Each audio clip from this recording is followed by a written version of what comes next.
Just because the basketball world is shut down doesn't mean your knowledge of the game should too.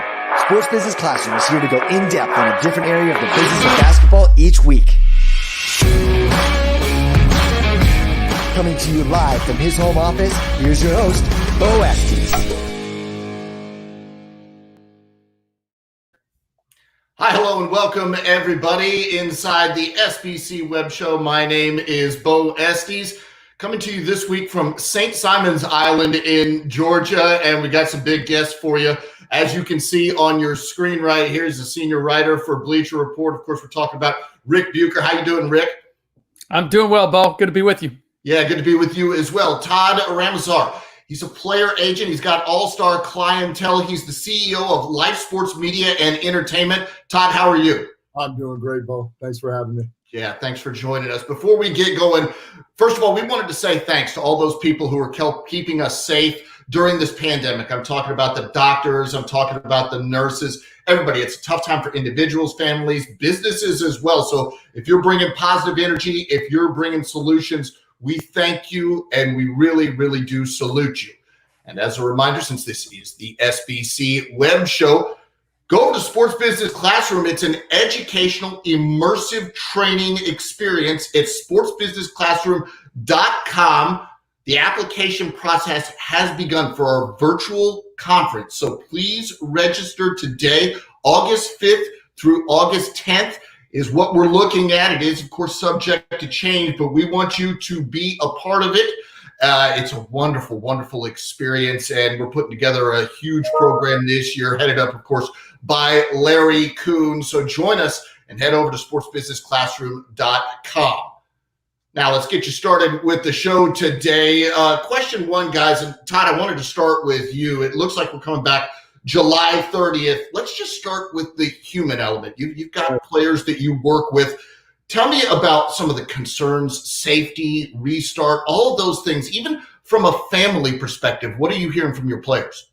Well, it's always been a concern since the very beginning when the season was suspended and with the idea of the season resuming was just, you have the mental health aspect. Once the players go into the bubble, they're going to be in the bubble as they advance for quite a long period of time.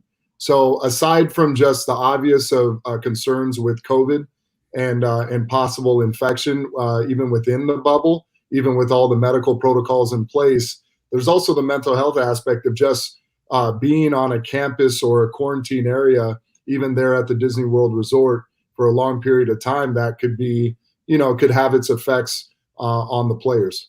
So that's something that we've discussed in terms of helping time pass as they're there on that campus in quarantine over an extended period of time.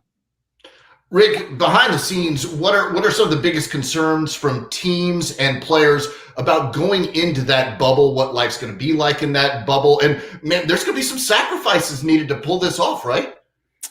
Yeah, let's start with the 113 pages of rules and regulations and having to read that for starters and to know everything that the league wants everybody to do to try to stay safe. And then I think, one of the most challenging things is what are the repercussions going to be if and when somebody violates something like that? The biggest, it's so hard, Bo, to put your finger on like 1, 2, or 10 things because this is such a foreign circumstance for everybody involved. And I believe that the number one thing that everybody wants to see is that they want the result to be legitimate. They want it to walk away from the resumption of this season feeling as if what we were after, which was to crown a champion, has truly been achieved, and that there isn't any sense of, well, this really was an unusual circumstance, or so-and-so broke protocol and they were suspended for a game and that changed things. And nobody knows. I mean, there's a reason why the NBA has like 800 lawyers in its employ. Is because they figure out all the rules and regulations that everybody has to follow. And generally, they've done that piecemeal through the years. Now we're starting in a number of months to basically recreate the whole dynamic of how the NBA operates and to put policy in place for how everybody should behave. And so it is wide open, Wild West, and it's exciting in one respect because it's going to be all brand new. And it's a little scary because they're going to have to make decisions on a case-by-case basis, and not everybody's going to be happy with those results. Todd, Rick talked about this 100-plus page document that you're having to review, and I'm sure as a player's agent, you review that right away. Right. What are some of the questions? I mean, do your players ask you things that the media hasn't publicized yet? Are there some sort of under-the-radar concerns, or is it basically what we're hearing in the media that are concerns that your players have? I think a lot of it is what we hear in the media, but there's also questions that are being addressed by the individual organizations opposed to just purely what's been outlined in that long document. Even though I've gone through it, it's like you always have to refer back to it because, as you can imagine, it's extensive for a reason.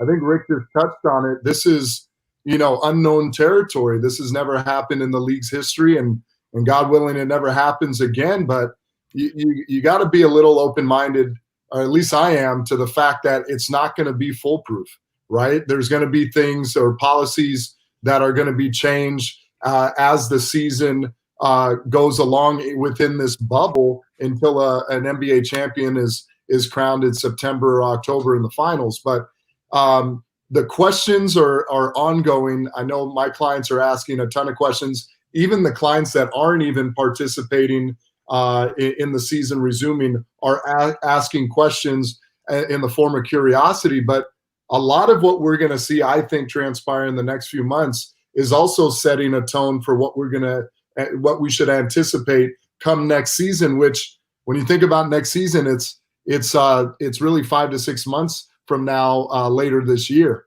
So a lot of the questions or concerns, or I think a lot of the lessons that are going to be learned from this bubble are going to take us into next season. And Rick, we're about, I guess, 6 weeks away from the tentative resumption date. Yeah. So I look at it, and as soon as that 100-plus page document comes out, I see Lou Williams tweeting, we're going to play 5-on-5 basketball, but no doubles ping pong and stuff like that. And Todd talked about it. It's sort of a living document. Do you think it gets tinkered with a bunch until we get up to the date to make it, I guess, more perfect or as close to perfect as it can get? Yeah, I think the phrase that everybody likes to use is it's a fluid situation. I really feel as if they've put these policies in place, and then they're going to determine exactly what needs to happen. I'll be interested to see as we move forward, because it is a moving target. How much we know about the coronavirus, how it's spread, the safeguards that are in place, the conditions of playing. I mean, we haven't had anybody playing basketball. We haven't had anybody practicing basketball in close proximity. So we are going to learn a lot as we go forward. And I believe that the NBA will adjust their measures and their position as we go along and as they see fit. I mean, it's one of the things that I will give the NBA credit, and Adam Silver in particular, is his ability to pivot, his ability to react to the circumstances and not be inflexible or take the approach, this is the way we've always done it, so this is the way we are going to do it. I think that kind of mindset has benefited the NBA and will particularly benefit it as we move into this new realm. And Todd makes a great point about, it's not like we put a bow on this, we find a way to put a bow on this season and then we're back to business. There's going to be a lot of discovery in what happens over the 3 months of playing now that very well could be utilized for next season and seasons moving forward. That's the really strange part here, is that we may be seeing the reinvention of sports in general and the NBA in particular based on what happens over the next 3 months and how much we learn in curbing this pandemic. Well, and you talk about Adam Silver being flexible and being nimble and able to move a little bit. One of the things you think about is, okay, so let's say we go 3 or 4 weeks through this thing and go one side, no positives. And all of a sudden the players are wanting to have a little bit more mobility. Can we order from a restaurant? What can we do? Todd, you'll be hearing from your players, I'm sure, about stuff like that. How do you think the reaction goes on something like that? And Todd, I'll start with you. Rick touched on it. All the respect for Adam and even the union's leader, Michelle Roberts. I think if I'm making an assumption based on history with Adam. Adam is not a decision solely that's his own opinion, but he's going to be getting advice from medical experts as well. And that's something we haven't touched on even with this document. The CDC had input on a lot of this protocol. So even as I agree with Rick that Adam may pivot, or this is a living document that there could be adjustments. I think Adam, as well as other league executives, team executives, are going to, get the opinions of medical experts to see that if there is flexibility, and say, for example, them ordering out, how could they make sure that the food they're ordering or the people that are delivering that food, that their players and team personnel and league personnel still remain safe? And maybe a lot of those protocols that are going into place are what we saw maybe early on with this pandemic when things shut down. You're kind of wiping, you're going to a grocery store with mask on or gloves and sanitizers, and you're wiping down things. Maybe there's certain protocol that's in place to make sure that the players are feeling more comfortable as this progresses, because even the talk of there being an asterisk when a champion is crowned, yeah, there should be an asterisk. This championship, I think, is going to be the toughest championship for any champion that's crowned at the end of the season, because the mental fortitude that these players and league personnel, team personnel are going to have to go through on that campus is going to be unlike anything we've ever seen, and it won't be easy. So I'm curious to see how things turn out. Well, one of the things I think is clear with the NBA, at least in my opinion, is relative to like a situation like March Madness. When you have best of seven, the best team in June is usually the champion in the NBA. You don't usually get an underdog unless there's a big injury situation or something like that that's an NBA champion. This could be different. Somebody could test positive going into the finals. A superstar could test positive, and that could change the whole dynamic of the finals. But you're right. I suppose there's also this dogged determination it takes to get through this thing. Mm-hmm. One thing I'm curious with you, Rick, is from a journalist standpoint, covering this, there's going to be people that go, there's going to be people that don't go, there's going to be reasons. I've heard even pay for play. What's it going to be like from a journalism standpoint covering this? And some players may control their own stories, right? Yeah, I've already been asked, would I go? Would I spend 3 months in the bubble in order to cover this? And while it's not very appetizing to think of doing that, and the price tag that the league is putting on it is pretty high, I would do it just for the experience, just because it is going to be such a unique thing. And I don't have answers in terms of how this is going to impact coverage. I will say, access to Todd's clients and to the league in general has become the new gold standard. Being able to get with guys and spend quality time with them, get to know them, get to be able to tell their stories. As you noted, Beau, guys have the ability to tell their own stories. So for us to do it has become even more challenging. And that's when I look at this circumstance where at best you're going to have some people in the bubble. It's going to be a very limited number. You're going to have a few more in the second tier that are going to be in Florida but are not going to be on site. And I'm not sure what the value of that is, other than you are able to go out to restaurants. And by the way, I love how we're talking about the social aspect, or the thing that players want to know is, can I order out food? We're being so PC here. I'm going to keep it. The NBA players are social animals. The idea that they're going to be in a bubble and not have any interaction outside of that bubble, I just don't know that ordering food is like the number one thing that is they're concerned I think I know right now. With this, Rick. That said,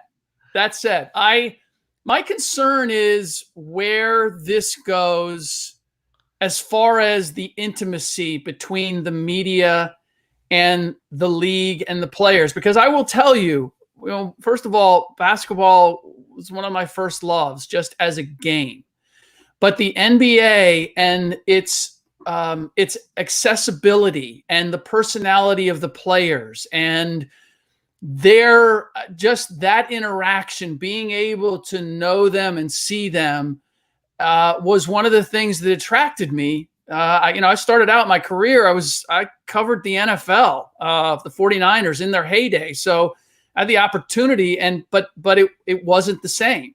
And I wanted to cover the NBA, and it's why I've made a lifetime career's work out of it, because I've enjoyed that fabric, but I've seen it change. And my feeling is not just from a selfish standpoint in that I get to tell better stories, but it also removes some of the intimacy for the fans. And I know players have the ability to give access, but there's something about having that third person, that what should be an objective observer, kind of taking the story and bringing it to the audience, that is different. And I think it's in some ways more powerful, or at least can be. And I don't know where we're going to go on that or where this is going to take us, but certainly this is going to be an experiment in that. And in some ways, I feel like that's going to be more valuable than ever, because we're not going to have fans in the stands. And losing that energy and those visuals and that experience, I'm really fascinated to see how that affects the competition, the atmosphere, the entertainment value. I've watched a couple Bundesliga games, with no fans, and it's the other sport that I truly love. And I got to tell you, it doesn't have the same feel. I'm fascinated by the game, but it feels like something is missing. And even when they pipe in those crowd sounds, I watched a little of the Barcelona game yesterday, and even as they're piping in these crowd sounds, yet you're looking and there's nobody in the stands. Yeah. It's a bizarre contradiction, I guess. I outside of working for NBA TV, I also work for the NBL down in Australia. Mm-hmm. And they finished up their grand finals. Their third game was no fans. It was sort of a family and friends situation, a couple hundred people. And it was different. You could hear the coaches. You could hear the players in a different way. I'm not, it wasn't necessarily all bad, but I don't think you'd want it that way all the time. It was an interesting, different thing. Let's move on and let's talk a little bit about dollars and cents, and how this shortened season, how this different season, how it's going to impact the economic equation. And Rick, first of all, cost to the league. Any idea how much this Orlando event is costing the NBA to just put on? And even with the TV obligations getting met, what sort of overall hit do you think we're taking here? Not as much as if we weren't playing. I'll tell you that. Sure.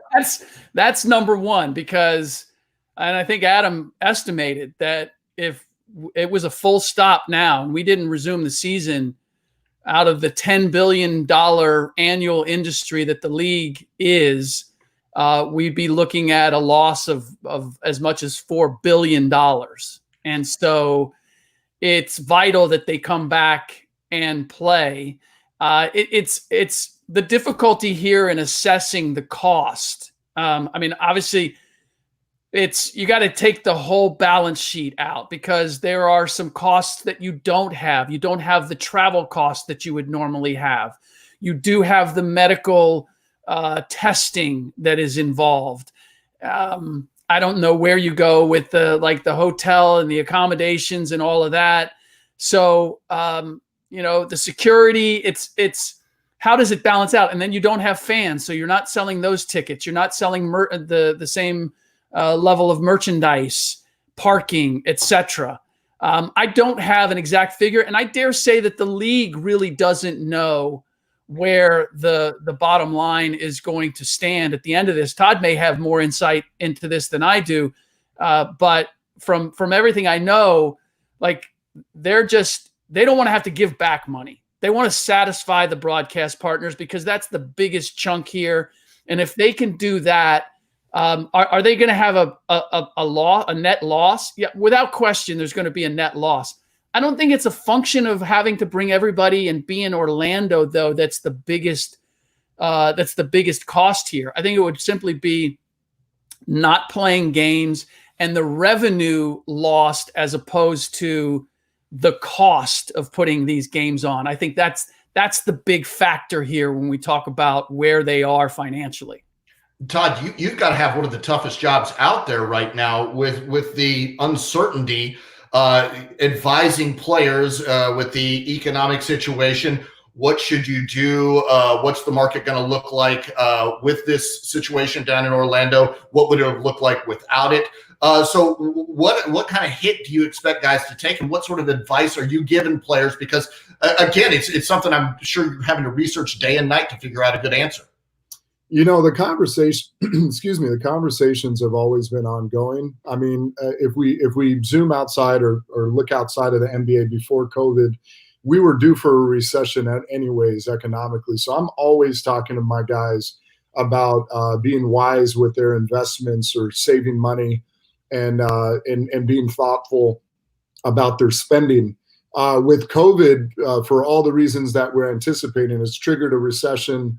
Again, similar to 2008, even worse, right? And probably the worst is yet to come. So what I've been advising my clients is to save, right? Because there's so much unknown. Rick pointed to it in terms of what the potential losses are, and that, even the NBA doesn't know. We don't know. I don't know.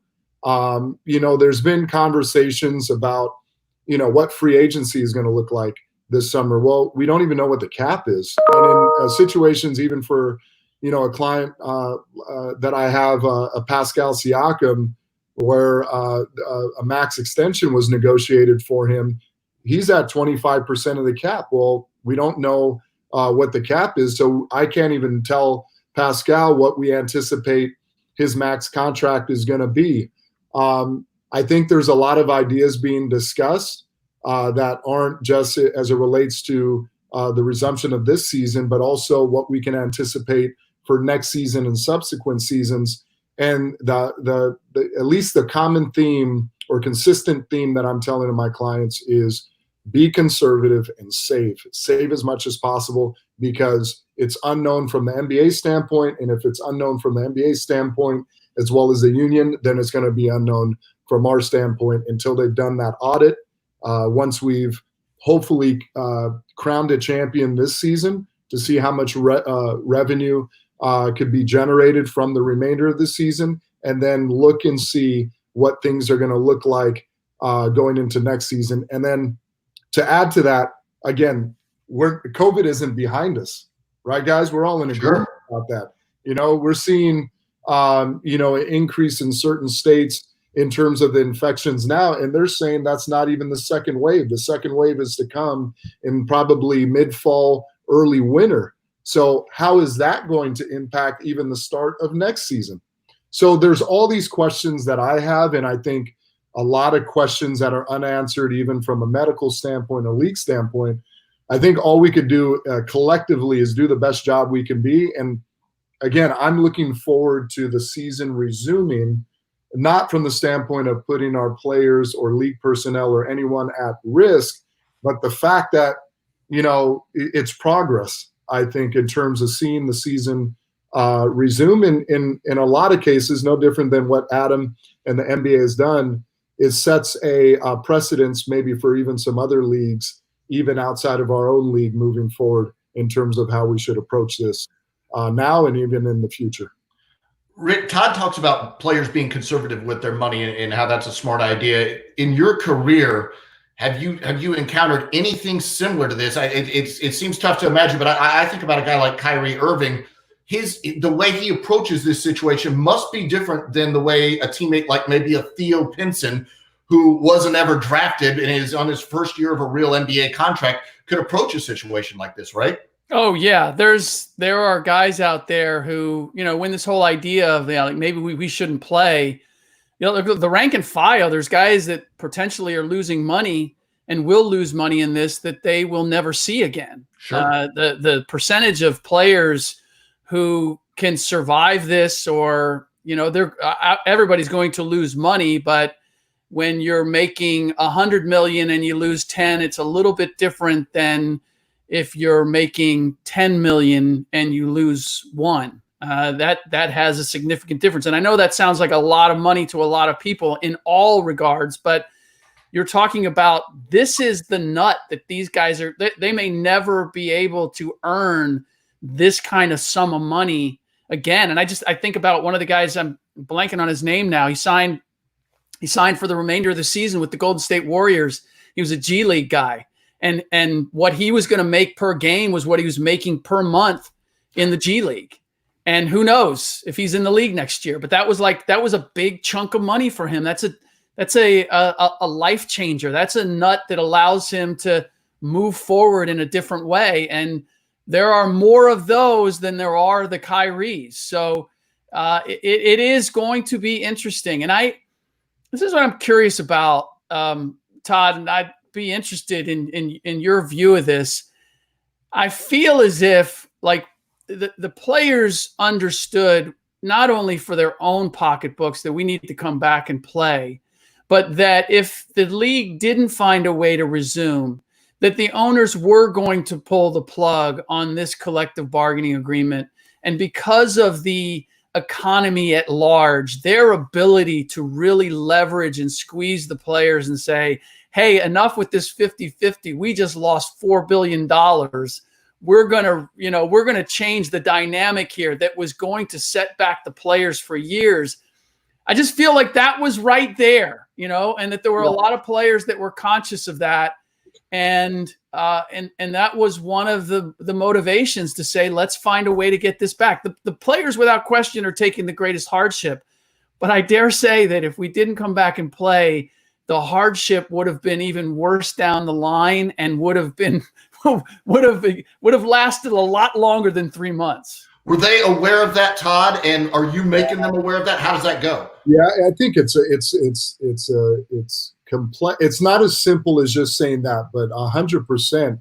I had those conversations, but also think about from the player standpoint. The season shut down in March. If we didn't resume, and we're talking about starting in December, think about how long a period of time that is of these guys not playing basketball. We can't dismiss the fact that these guys love the game, love to play. And, one thing I was bringing up quite a bit in conversation with my guys is the phase 1, all the phases were being announced and they're having a report is, guys, when's the last time you've taken this much time off from basketball?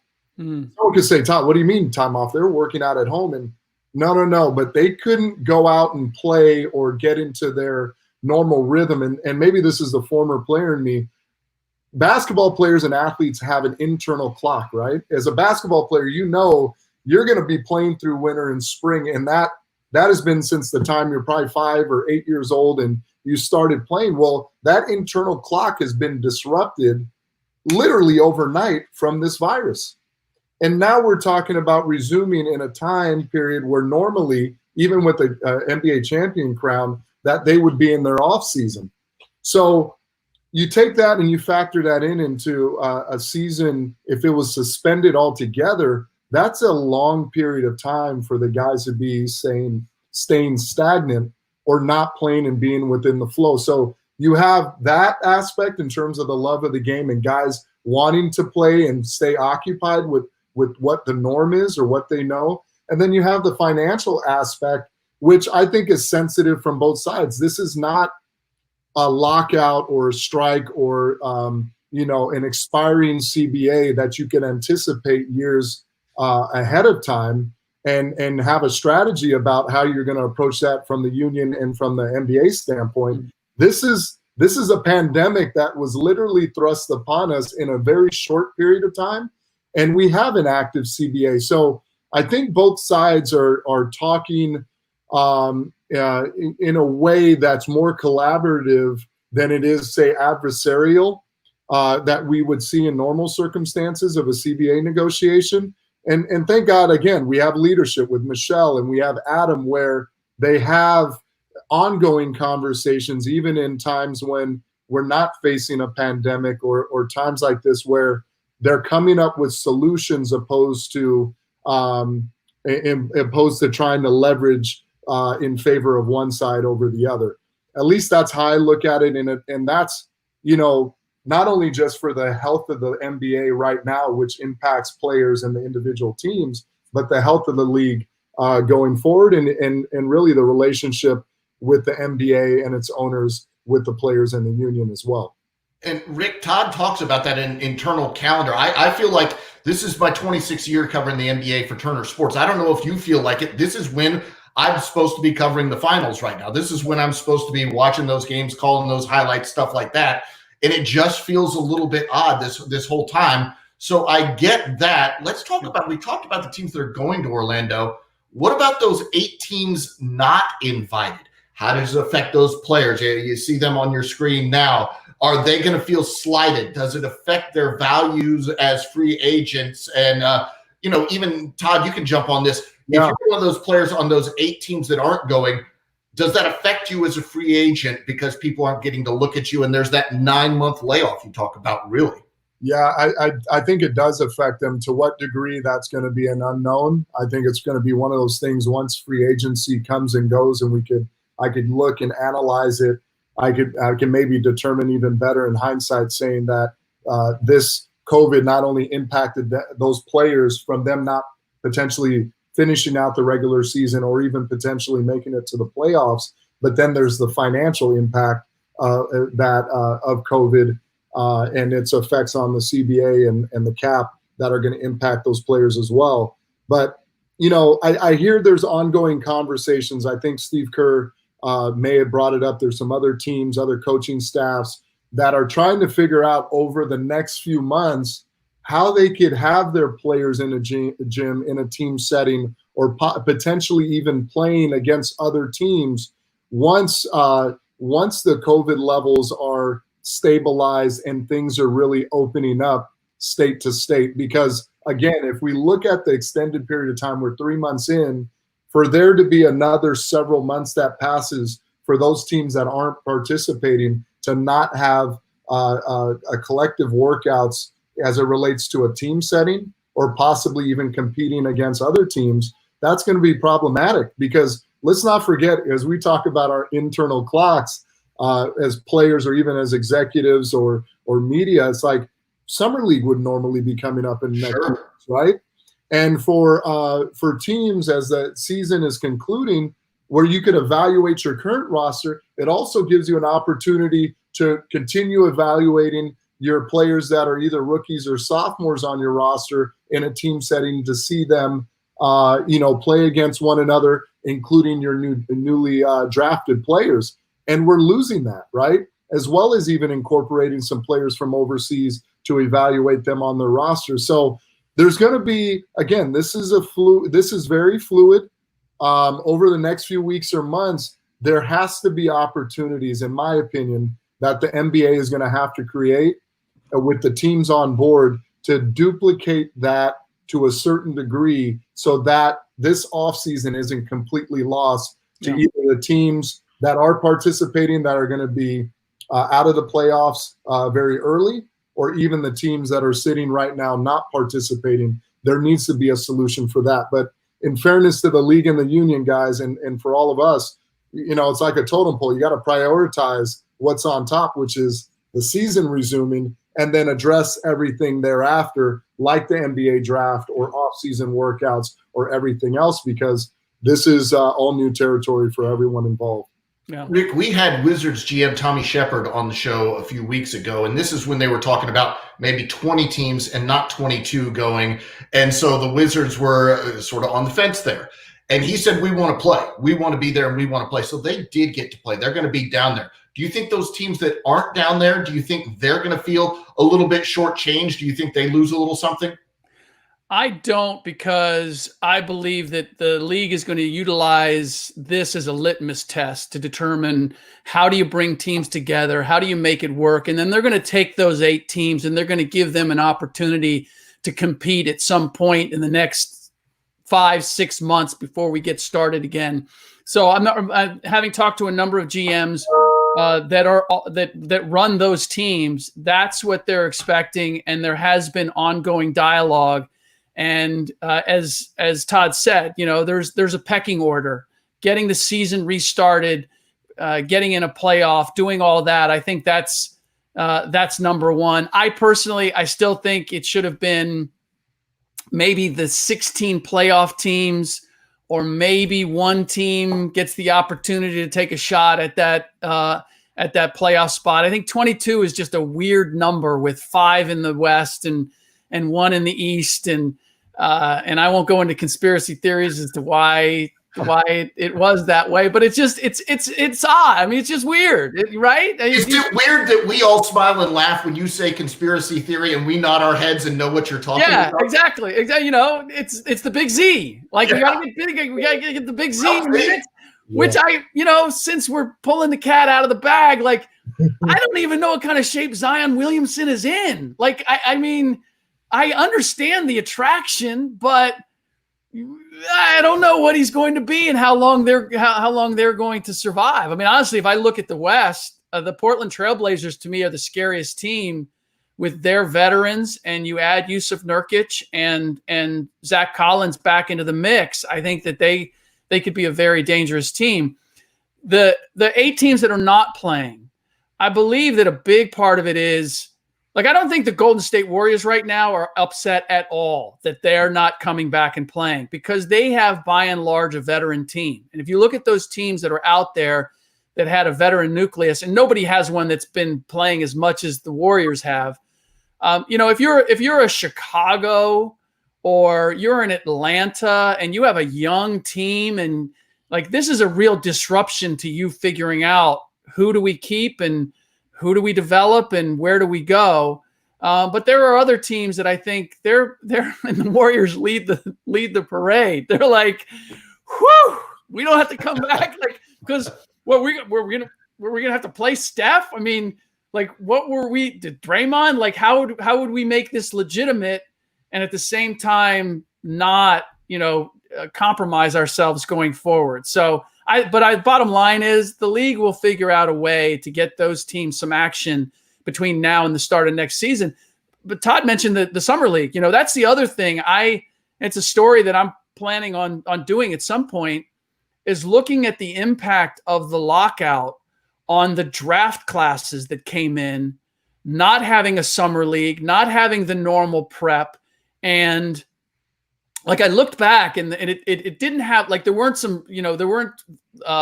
tragic stories of guys that were really great and it kind of derailed their careers. But that was also still at a time when guys spent like 2 years, 3 years, the Antoine Jamesons, the Vince Carters, like, it wasn't one and dones. And now we have guys that are not only, like, they might be one and dones, but you got a guy like Wiseman who played a handful of games. One game and done. Yeah. Right. Or LaMelo Ball, or guys that they've done just enough to get themselves seen. And now you're not going to have summer league, and physically it's going to be a challenge for them to get ready to play at this level. I think that's the thing that I'm most aware of, is like, what's the impact on this draft class? This is unlike anything we've seen, to your point, because you bring up a great point. Not only are they missing summer league, they've missed the pre-draft process. So for any agencies that sign new clients under normal circumstances, you're helping develop them from the end of their college season to the point they're drafted, and you hand them off to an NBA team, and then they go into that NBA team's, development program for the offseason until next season. They're losing all of that work and momentum, because think about it, guys, like, there's some markets that are open. There's some guys, let's be honest, that are working out in some gyms, but the quality of those workouts and that training and the consistency of it is inconsistent, and it's nowhere near the level that we've I could say that I've been used to, or that I've seen. And the loss of this offseason for those young players, whether at the highest level where you have your lottery picks, your top 5 picks, all the way down, is going to impact them heading into next season. Todd, how's this affected your business and how you approach everything with clients and stuff like that? I guess you had to come up with creative solutions, right?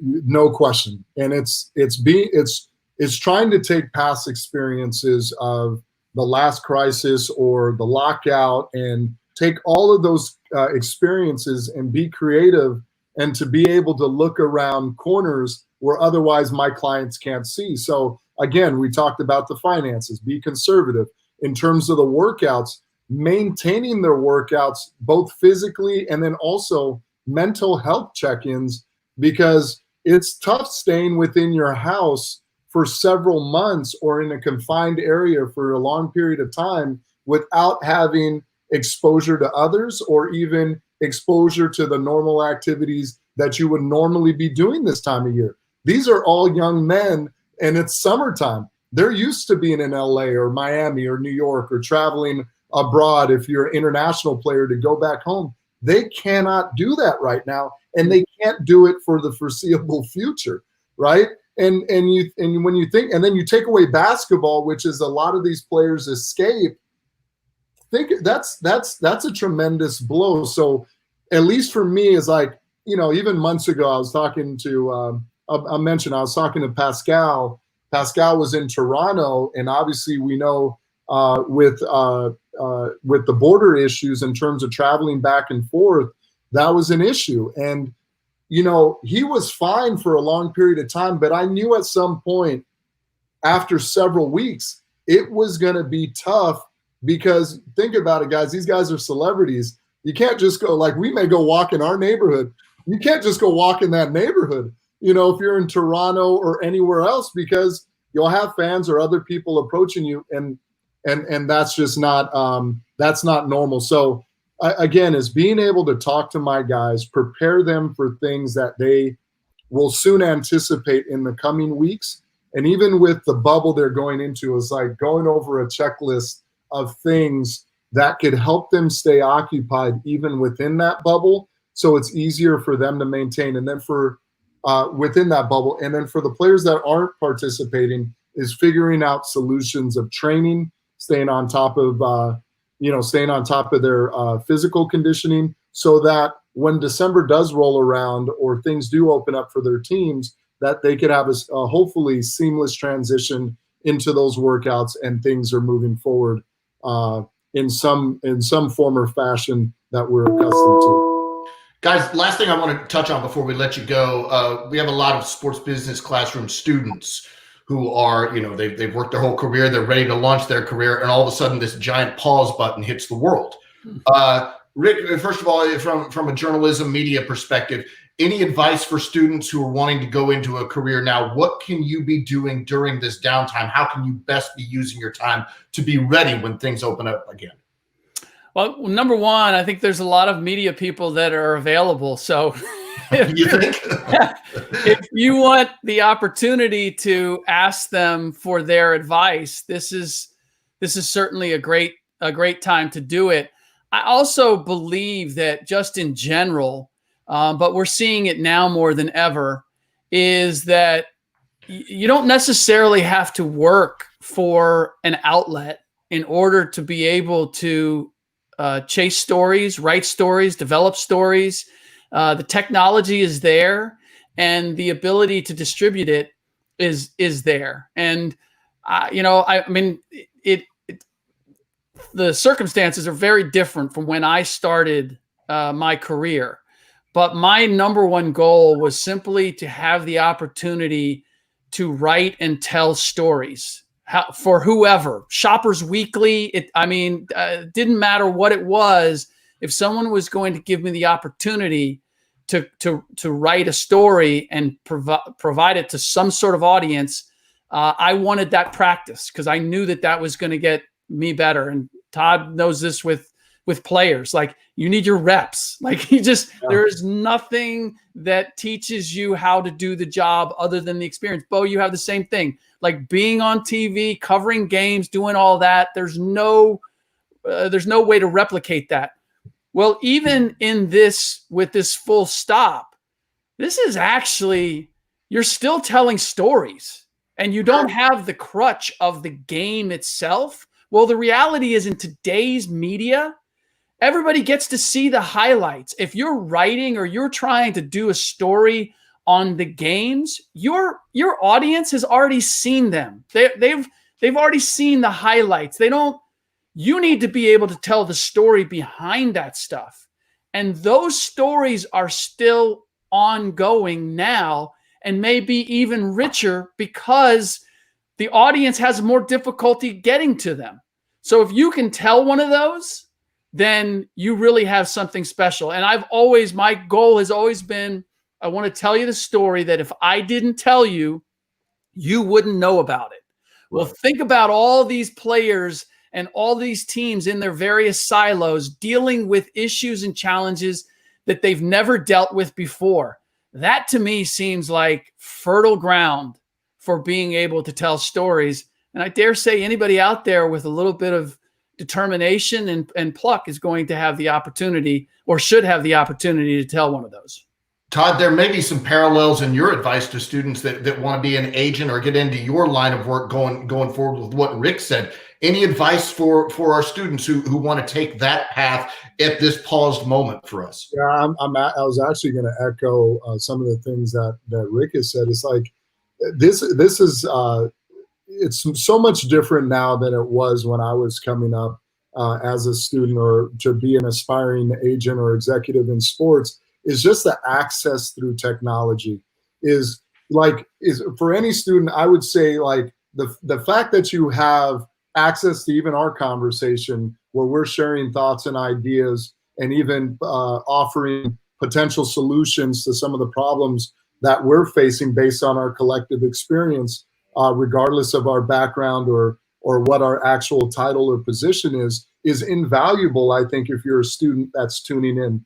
The other thing is all the content now that's available online or through technology is like, do your research, right? Mm. And don't be married. If you're aspiring to be an executive or in the media and sports, it's like read as much as possible, even outside of sports, because if right now with the pandemic we're going through, there's information that a medical expert or the CDC can offer. Well, guess what? That impacts sports and some of the possible solutions that will be seen. But I just say there's no excuse for any student to not be able to learn, whether it's through, again, this platform that's being presented to them or anything that they could offer through research or even the access. I'm sure both of you get it. It's like LinkedIn. I get so many emails and messages through LinkedIn or Instagram from students asking questions. It's be thoughtful about your questions that you're going to ask, because not that we don't want to answer them. It's just we're getting hit up by a number of different people from our business, but also from other students. Is be thoughtful. The other thing is don't be married to what you know or what you're trying to pursue in your career. I tell you, I wanted to be an agent and I love being an agent.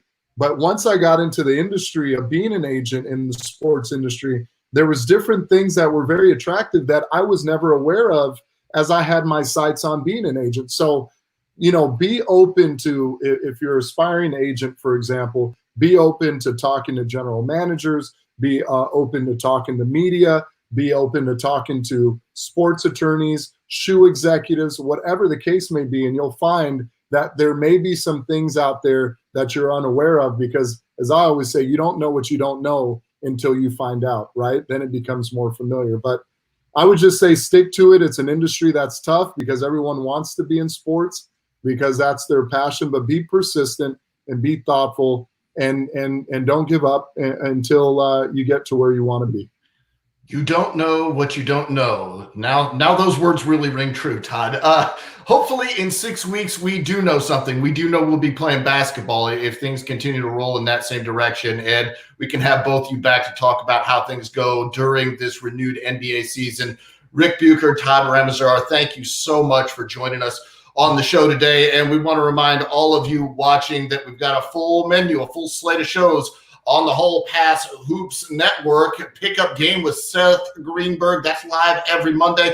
The Basketball Jones with Mark Jones. That's on Tuesday. And Sports Business Classroom Web Show.